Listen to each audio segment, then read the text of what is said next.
Okay, I reject the fact that 100 years ago the fraternity and community bonds of America were, you know, magical and better and like all this kind of crap. I fundamentally didn't make that argument. Okay, I made a factual argument. Okay, I made a factual. I don't care. I've been listening to you basically run us through the history of the early 20th century fraternal orders versus the welfare state. Okay, so what I'm arguing is that all these things that we're talking about, the lack of community, the lack of fraternity, the dissolution of gender roles, which by the way I think is what I want to talk about a little bit more, is the fact that like we are responsible for this.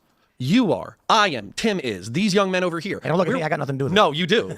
You do. You're a part of this. So whether or not we want, for instance, there's just like a anarchist concept of basically creating parallel structures to the state in order to evaporate the state's power. If you want to talk all this smack about how the welfare state is destroying society or whatever, then what you would do if you were a rich person, you know, not that you have a whole lot of money in your checking account, but you would take that money and you would put it into creating parallel structures in order to evaporate this power. But what I hear and see consistently from very rich people who complain about these problems is they don't put their money where their mouth is.